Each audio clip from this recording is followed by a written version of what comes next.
Okay, I told you that we have to do Shulchan Aruch before we go. I missed it last week. If it sounds familiar, it's because we learned, Rabbi Davidio said before, we learned Rabbi Yosef Karo. 169. Halovesh talit katan, says Rabbi Yosef Karo, one who wears a small tzitzit on him in the morning. Uvarech alav, and he makes a blessing on it. Uksheholech leveit hakneset, and when he goes to the synagogue, mitatef b'talit gadol, he wraps himself in a big talit. Does he have to make a blessing on the second talit or not? No. Why not? Because he already made, if he made a blessing on the small talit and had in mind that he's going to put on another talit. But isn't the blessing different? Right, so it is different, but we mentioned that the blessing on the tzitzit is generic. It could cover any kind of, even a talit. So, when you say al-mitzvah, it covers the big... Even the litatef. Litatef is specific, yes, right. It's wrapping myself on talit. Right. So al-mitzvah just means any way that I perform the mitzvah of But tzitzit. see, litatef wouldn't cover the katan. It would, because technically your katan is supposed to be big enough to wrap yourself in it. I mean, when you put on your katan, do you go... Some people do, but we don't. No, I don't. Yes, that's true. Yes. So the translation says that if you're walking, it's an interruption, and then you say it. Very good. So he says, "Tzarich levarech alav." You have to make a blessing on the talit. The second one, the halicha mi beito, because walking from your home ad bet hakneset until the synagogue, chashiva hefsek is considered a hefsek, an interruption. I mean, we're talking about a situation like Barry. Barry is telling me you had in mind on the first tzitzit for the second tzitzit. But because you walked from your home to the Beit Knesset in the interim, that is a hefsek. I thought that was in the case of where you did not bless your small tzitzit. Or you said the blessing, but you didn't put on anything till you got to the shul. Okay, so we're going to see the second half of this halacha. Okay. V'im mitpalel b'toch beito. What if you're praying inside of your home? You woke up late, you weren't able to go to Beit Knesset for whatever reason, you're praying at home. Im haya da'ato mitchila gam al talit gadol. If you had in mind originally when you put on the small tzitzit also to include the big talit, v'lo hifsik b'intayim b'sicha b'dvarim acharim. And you do not do anything in between. You didn't speak, you didn't brush your hair, go to the bathroom, have a coffee, whatever you would do in between. Eino tzarich l'chazor levarech. You don't have to make a second blessing. So does that mean you have the option of making one if you want? On the katan, you mean? Very good.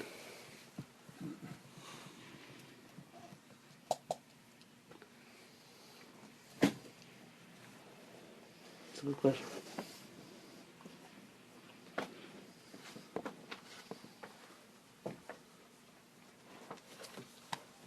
It seems like you could put yourself in that category of making a blessing that you don't have to make, which is not allowed. So I would question whether you can make two just for the fun of it. Because it's interesting, they say you're not required to make it. Right, not required seems to be a language of you can if you want to. Yeah. I'm not sure that you're right. It's a good diuk. It's a good, but it's not. I don't know that it's necessary to say it What that if way. there's a hefsek though? Like, again, I've missed gaps and pieces, so I may be asking to be already covered, but like for example, when I go wash the hands, I take my talit off. When I put it back on, I have to say bracha again. We learned that. But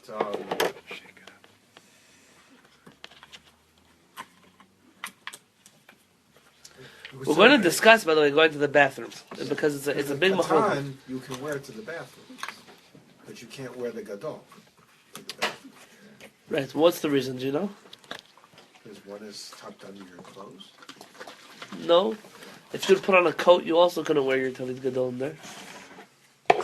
It's the same reason you might see certain Ashkenazim on Yom Kippur take off their kittel before they go to the bathroom. Has anyone ever seen that before? Yeah.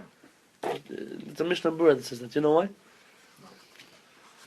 The kittel is just a coat. Like, you don't have to take off your raincoat before you go to the bathroom. Tell me why. Someone come up with a reason for why you would take it off. It's a symbol of something Oh, why should you going Makom? Tell me, how is it a symbol of something Kodesh? Your kippah is also a symbol of something Kodesh. You don't take it off when you go to the bathroom. Only cup? It's something you only use during a service. Oh, there you go. That's what the Mishnah says. The Mishnah says, a kittel, unlike your coat or your jacket or your sweater, unlike your kippah, is something you only wear for tefillah. And because of that, it has the status of an article of prayer. Your talit is the same way. You don't wear your talit during lunch.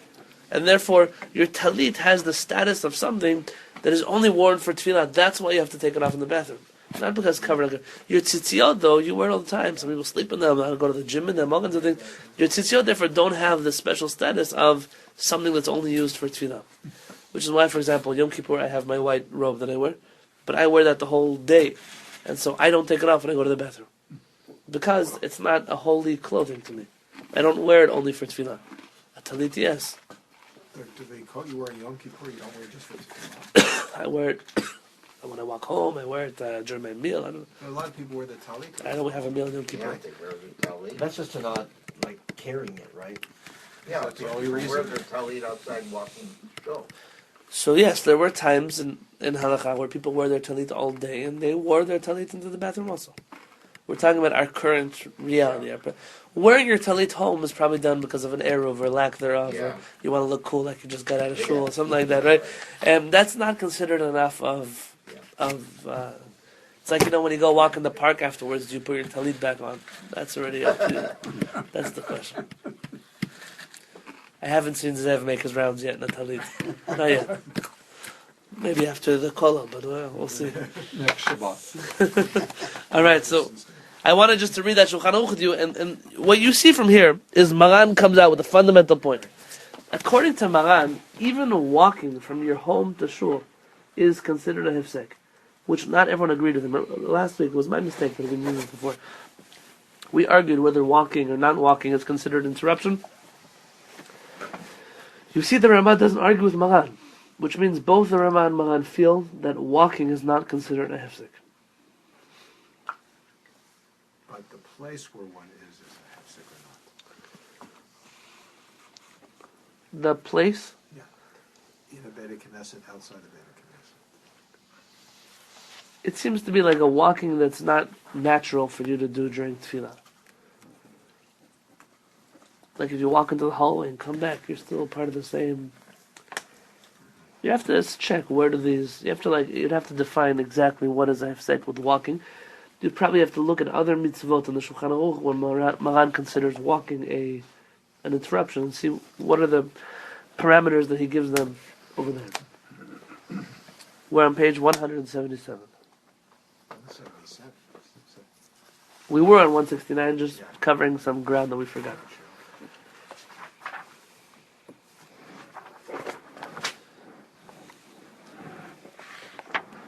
Ben Ish Chai here. I forgot that we have bookcase. I should bring back some of the books to shul. That's the one advantage of being in your house. Yeah. The walls of books. My library is that class. You'd have to ask your wife to send you a picture of the page you want. I have it on my phone too, but till I find it, it's going to be. I remember things based on where they are on the page, not the context of where they were written.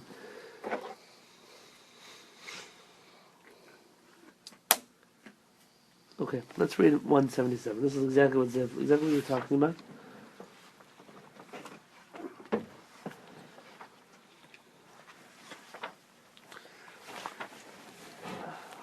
Says Maran,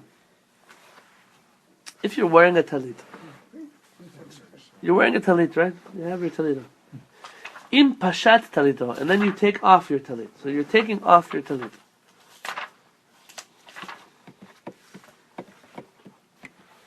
Afilu hayad da'ato lachzor ulihitatef bo miyad. Even if you had in mind that you're right away going to put it back on, you just took it off because you don't want to get it dirty or something like that, or you had to pick up a kid for whatever reason, you took it off and you have right in mind to put it back. Tzarich levarech kshiachzor v'itatef bo. You have to make a blessing when you put your talit back on. No. Yes. He says, Maran says yes. yeah, he says he do, but I mean, the Ramah. Anyone ever see anybody who does that? No. No, No. Great. So see the Ramah. yeah, the Ramah But says- you once Maran mentioned, has opinion that's not change his mind. but you did once mention if you go to the toilet, then you Oh, should that's what I was say- looking for the Ben Ish Chai for. What if you like drop something and you have to get on the floor? So you would normally take it off so you wouldn't get it dirty on the floor, right? Right, this is the situation we're talking about. We're going to give a few such situations. So let's do the next piece of the Ramah. Haggah says the Ramah, v'yesh omrim, and some say, she'en mevachim, that you do not make the blessing again, im hayad da'ato, if you had in mind, lechzor litatef bo, to go back and put the talit back on. So long as you had in mind to put it on right away, says the Ramah, some opinions say that you don't make that blessing again.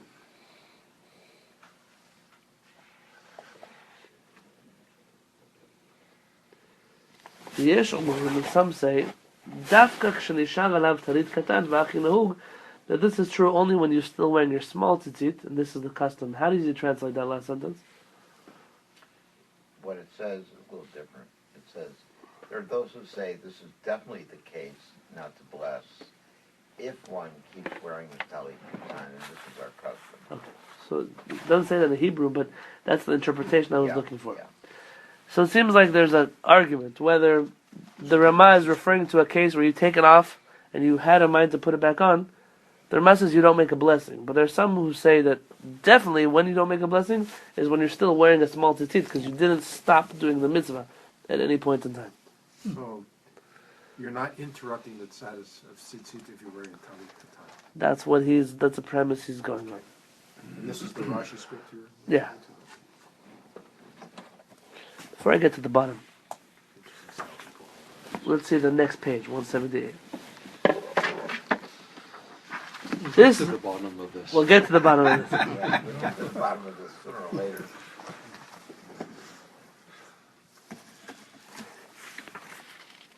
It's only These three halachot are all interconnected, so we're going to read them first in Rabbi Yosef Kar. Tedvav, im nafla talito. This happens to you more often. If your talit fell off, shelo b'mitgaven, not on purpose, it just fell. Accidentally, very good. V'chozer u'mitatef, and you go back and put it on. Do you have to make a blessing or not? Someone asked me to when mine fell off by accident. So, v'hu, this is true only shenafla kula, when the whole talit fell off. But if the whole thing didn't fall off, even if the majority actually did fall off, but you're left like with one little corner hanging on for dear life. It's happened to everybody. Yes. You don't have to make the blessing. right. So You always see that guy at shul, like it falls here, and then he grabs, and it falls over there, and then he's like, it's a hole. Today they make these non-slip talitot. I don't know how they work, but they... Velcro it to your shoulder.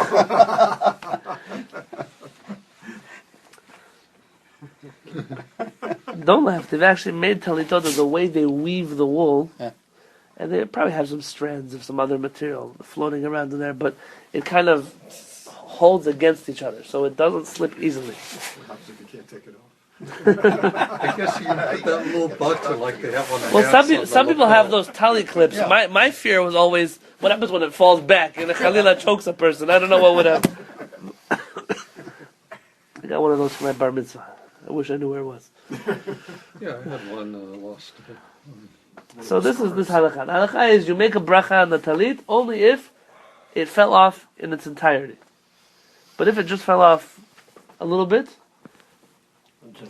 then you just adjust it and put it back on. You can buy one like that in Israel? A non-slip? Yeah. Yes, you can.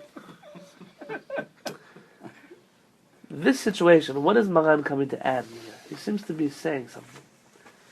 Perhaps he's trying to add in this idea that you didn't take it off on purpose. It went off. I'm wondering if this case is better or worse than the first case. In the first case, you had a mind to put it on right away. Rabbi Yosef Kar says it doesn't work. Maran says, even if you had it in mind, it doesn't help.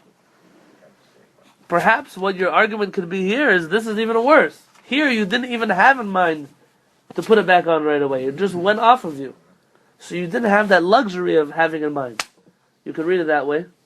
Or you can read it, this situation is better. I didn't mean for it to fall off. In any case, Maran says what he says.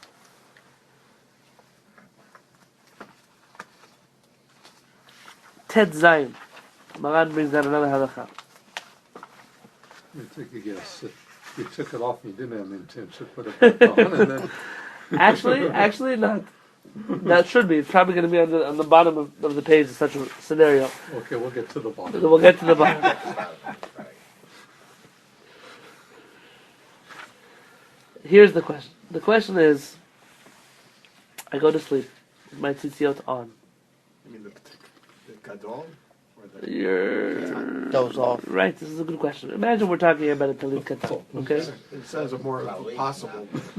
What? You can wrap yourself in It says a talit. blanket. It's cold day like today. It doesn't make a difference because we're talking here about a tzitzit that's big enough to be fulfilling your obligation with. So it doesn't practically doesn't make a difference.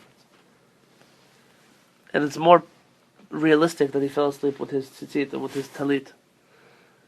That must have been some really good chamid if he fell asleep with his talit on. Okay, there's tzitziot. Listen, there's some people who sleep with their tzitzit. Every two of them, one sleep. You mean the small one or the big one? The small one. Is it maybe to sleep with a towel? Let me see this. Recommended. You can just see someone drawing up cartoon pictures for these different cases. Yeah, let's see if I don't remember where the Chavetz Chaim says it, but the Chavetz Chaim brings down that the Mekubalim suggest that a person should sleep with his tzitzit on. Small tzitzit. That's what the Kabbalah suggests. The Poskim obviously don't have an opinion on this. It's that's going to be already an argument between the Poskim and the Mekubalim. Very briefly, the Mekubalim say there should be no hefsek, Right. if you understand, and the Poskim say you should just lift the talit and here we're talking about just in general. A person's wearing their pajamas, they put on their tzitzit on top of their pajama. Many Hasidim wear talitot when they sleep, and so many Sfaradim do it also. I've even seen many like Lithuanian Jews do it as well. But it's not a must, so don't nobody go home and feel guilty that you don't wear your tzitzit at night. So here we're talking about this situation, and the person is sleeping with his tzitzit on. The question now is, tell me what the question is. When you wake up, There you you bless. When you wake up in the morning, like do you make one bracha on your tzitzit, like when you turn bar mitzvah, and then since you're wearing tzitzit for the rest of your life, even when you sleep, you just never make a blessing again? How does this work? Well, you bless the adult. Where's that? Sort of. Because Do it's you? a different status. That's a good question, do you? Well, you're in the bed. First of all, you're Beit HaMikdash. You're praying there. You have a different situation, different status, and there must be a different status to the Talit Gadol. to the Katan. See, the Which Rama one though, is the Rama definitely- was trying to use this talit katan as like it's a bridge between the mitzvot. So long as you have on the talit katan, you didn't stop. You didn't make a hefsek. So that must mean there's a limit to that. There's a limit to the Rama's bridge. How far he's willing to push it. That's what the Maran says. Tzarich levarech alav baboker. You have to make a blessing on the tzitzit in the morning. Af im lo pashto, even if you did not take it off. And is that blessing after you wash your hands? Yes. Yes. V'tov lemashmesh bo. For me? For you too? And it's good to, anyone know what the word lemashmesh means? To mix up. You might go to a bakery in Israel, and they will have a sign that says, please don't lemashmesh balechem. Don't touch mashmesh the bread. Don't squeeze it. I don't know if you've ever seen it. In Israel, when you buy bread, you kind of take it off the shelf, you squeeze it. Nah, it's not my time. You take the next one, you squeeze it. Oh yeah, no, this is the one I like. Okay. That Danish, let me touch it. Yeah, it's good. This one, no, put it back on the shelf. sometimes they'll have signs, like in the more civilized, cultured places, that please use gloves when you're lemashmesh, that kind of thing. Like the shuk, they don't have gloves when you pick up like the halva or the olives or anything. Right, The guy it's reaches kind of in here, watch that. you just pray to Hashem. Lavas los manos. Watch that. You pray that they did. This halakha says that even if you didn't take it off, you still make the bracha. But he's saying tov, it's a proper suggestion, the mashmeshbu. Like kind of move your tzitzit around, readjust it, kind of straighten it out. That way you're kind of refulfilling the mitzvah. B'shat bracha. When you're changing your other clothes, if you're going to get out of your pajamas into clothes, that's going to happen anyway. Right? I mean, most people wear the talit either over the pajamas or over at least a t-shirt, so they don't wear it against the Imagine this scenario, because I lived in a yeshiva long enough in my life. Okay, please. Okay? A guy comes home from the Beit Midrash, and he has a button-down shirt, a wool tzitzit, and an undershirt. Okay? So what are his pajamas? He takes off his button-down shirt, and he puts on some kind of pajama pants, and he leaves his undershirt and his tzitzit. He wakes up in the morning, what does he do? He switches his pants to the normal pants that he wore during the day, and on top of his undershirt and tzitzit, he puts on the button-down shirt. How many days does that go on? I don't want to know. Jack, you look like I'm not in yeshiva anymore. It's okay. You can, he looks worried. Maybe he's being modest. Maybe, but so in that situation, no, you're not even really taking off your tzitziot. No, you're not. Right, that's right. In the normal situation, you take it off, you change your clothes, you put it back on. Don't begin to ask how often you wash your tzitziot. Yeah. How often you wash yourself? That's what the mikvah is. What takes precedence, washing your tzitzit or your own body? I'm holding my tongue. So, You're being recorded. says the Rama, it hasn't stopped me before, but says the Rama, V'chen yaseh, and this is what should be done, B'mi shelovesh talit kodem she'yor hayom, if you put on your talit, your tzitzit, before the sun rises, so before you're allowed to make the blessing, you put it on without a blessing. Comes time for the sun to rise, or what's the earliest time you're allowed to put on your tzitziot with a blessing? When you can distinguish light. Like the blue thread. Very good, very good, very good. Okay. There's two halachot. Either mishiakir chavero, when you can tell apart your friend. I'll tell you what I do. Shavuot morning, I go outside of my house, or outside of the Beit Knesset, and I see who's walking towards the Beit Knesset. If I can make out who the person is already, then it's late enough to make a blessing in your talit. So there might not be any sun out, but it's bluish dawn, Grayish. gray. You could tell. Now it has to be a friend that there's some people you can recognize a mile away. The guy comes with crutches. It doesn't help. The halakha doesn't work. You see a guy with crutches, you know who it is already. There has to be a real recognition. In the times of the Gemara, there was another way to check, and that was what Zev mentioned. This is what I do personally: is when you can tell the difference between tchelet of your tzitziot. Why did our rabbis give us this measurement? Because it's something we had. It's something we had in your hands. You're waiting to make a blessing in your talit. So it's something you were holding in your hands. When you can distinguish between the blue of your tzitzit to the green of the grass, it's not as easy as you think. I've stood there like this. You can't actually see it until a certain point in the day. And that's green, this is blue. At that moment, you're allowed to make a blessing in your tzitziot. In my experience, the calendars that tell you, they use them in every Beit Knesset, Shavuot morning, or in a Neitz Minyan. Pray, you're allowed to make a blessing in your talit. Earliest talit and tefillin at this hour, 5:42, whatever they tell you. It's normally a mistake. It's about 10 or 15 minutes afterwards. It's a problem. It's a problem. But in that situation, so you put on your talit without a bracha. At that moment, what you should do is, the Ramah is saying, you should move around, readjust your talit, lemashmesh, move it around, lift it, put it on, whatever you would do, in order to be able to make the blessing again. And here's again where the Sfadim disappoint us. How many minutes you have to wait after in sunlight? Come on. sunlight, you're good. You could have worn tefillin for like an hour already. Half an hour at least. It's enough time. From once the sun is out, you're good to go. It's just when earlier than that. It's when night is still night and day begins. That's the question. The Sfaradim have a problem. We've discussed this problem many times. The Sfaradim are scaredy cats when it comes to making blessings. Terrified.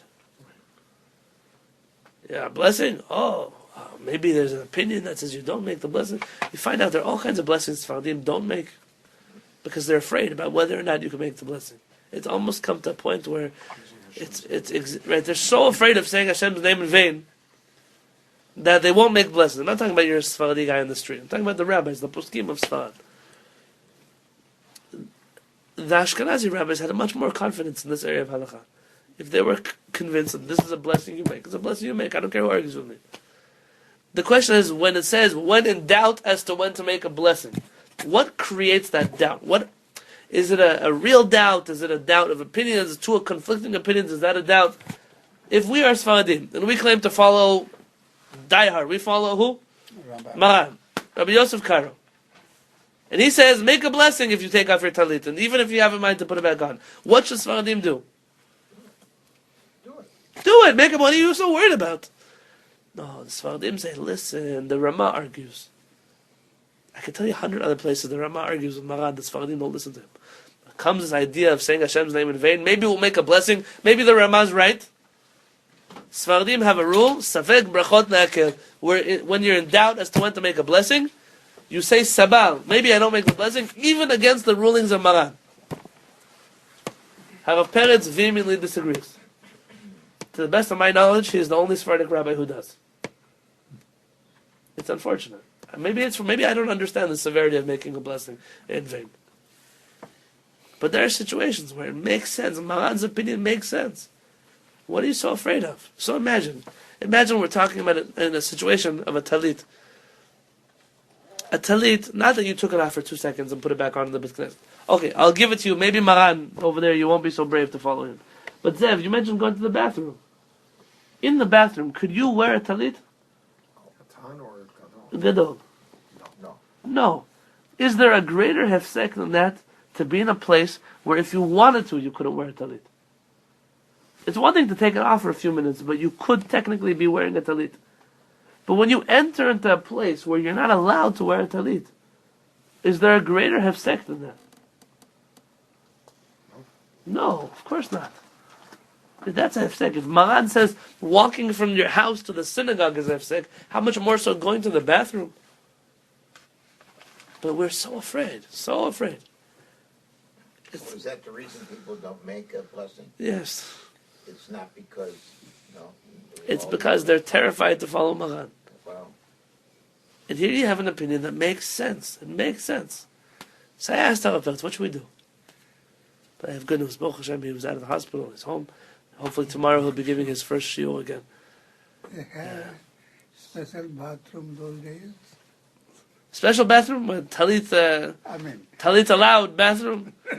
No, what happened here is that it's a... Open areas bathroom now. There's no such thing. But still, you couldn't... You're very good. Okay, I hear what you're saying, but we're talking about going into a bathroom, so it had to be something. It wasn't like behind the tree somewhere. The truth is that we make some fundamental mistakes in halakha when we lack the confidence to make a decision. And let's say, who cares? You make a blessing on talit, you don't make a blessing on the talit. The Jewish world today, as a whole, suffers from a lack of confidence. The other denominations of Judaism are pretty confident on their campaign to destroy Judaism. The other religions in the world are pretty confident in their nonsensical beliefs. All of a sudden we start to, do you really believe in God? Well, it's not really God, it's Hashem, it's not really belief, it's a knowledge. We're so afraid to just say, yes, we believe in Hashem. What's the problem? We lack confidence. But it's also another thing, though. It's that the name of Hashem has been so dirtied. Yeah, I agree with you. So in this matter, I happen to agree. I also agree we believe in Hashem and not in God. I agree. But when it comes to halachot, if you ask a rabbi, can I eat this? Well, It's better to stay. What is it's better to? What does that mean in halakha? Which terminology are you using? It's either yes or no. It's either a pig or it's a chicken. It can't be like a half a pig and half a chicken. It has to be something. Well, it's like the doctors who they're insured up to the hilt, so they don't make a mistake. They have to get like liability insurance and everything. It's like we make insurance to make sure that nothing bad will happen if we say the wrong thing at the wrong time. But how does that make you feel about his opinion? Well, it makes it that he's not very How informed. cautious Well, is that the scares being? me. Yeah. Somebody once asked Rabbi Shlomo Avi there, Rabbi, can I go? And they have this thing. You like jump off. It's bungee jumping. You know what I'm talking about? Yes. Can I go bungee jumping? It's dangerous. He says it's dangerous. You're not allowed to do it. But Rabbi, people don't die. It's not like a big danger. People do it all the time. He said, go ask them how much their insurance company charges them for insurance. He says, you'll see it by the liability insurance they pay, how dangerous it's considered of a sport. Just so not everyone dies doesn't make it not dangerous. But we have a problem, and the problem is that in the world, we have to know how to be posek halachot. You have a situation today in the world, all kinds of things are changing in the Jewish world. And instead of answering the questions, we're twiddling our thumbs. We're beating around the bush. There are issues, deal with them. So let me ask you, we're the woman of the wall. Are we allowed to be wearing a talit and tefillin at the kotel? Don't start telling me about tradition, fuller on the roof. That's not an answer to the question. Answer me. Tell me yes. According to the Rambam, you're not allowed to wear a talit. What do you want from me? According to this rabbi, you might be, but whatever you decide, speak something, say something. And the problem in Judaism is that we lack confidence. And we should stop. We should stop. Hashem oz la'amo. We pray to Hashem. Hashem give us strength. So we should have some strength. And against our enemies in Israel, all over the world, we're afraid to confront them. We will do everything. We'll bend over backwards so as not to offend people who wish to kill us. It's not our job. We have to know how to be confident a little bit more. The Sephardic poskim, who am I to argue with them? They say Maran, we follow Maran, except for here. Okay, so they're right. What can I do with them? But it shouldn't influence the rest of Judaism that because we don't know, because we're afraid, because we're not sure. If you're not sure about something, you can't prohibit it. If you're not sure about something, you can't permit it. If you're not sure about something, chances are you shouldn't be talking about it. We mentioned Rabbi so-and-so shouldn't ban iPhones if he doesn't know how to use one. There's a new shortcut that comes in the world of Chassidut, which is that if so-and-so Rebbe says, we do this, you don't pursue any further why we do it, or if it's halachic, minhag, or whatever. There's no precedence for that in Jewish law. I understand. And so I understand that it's not just Hasidic circles. This is an epidemic that has spread throughout Ashkenazi, Sephardic, Lithuanian. Today you have Lithuanian Rosh Yeshivas that have just as much power as a Hasidic Rebbe. It's absurd. Harid Lithuanians at their root were all about questioning authority. The Hasidim were all about submitting to authority. Today you have Lithuanian Rosh Yeshiva. I can't do it because the Gdolim, the Rosh Yeshiva, he says you can't. Since when did you become Hasidish? Since when did Volozhin become Mezhbush? I don't know when it happened. But it can become an excuse for willful ignorance. But willful ignorance is not allowed. Our religion demands from us, and this goes back to the beginning of our class, you cannot be both pious and a fool. You have to choose. Either you're pious and educated, or you're a fool and you're evil. It can't be both in the middle. So, B'ezrat Hashem, Hashem shavei enenu b'toratecha.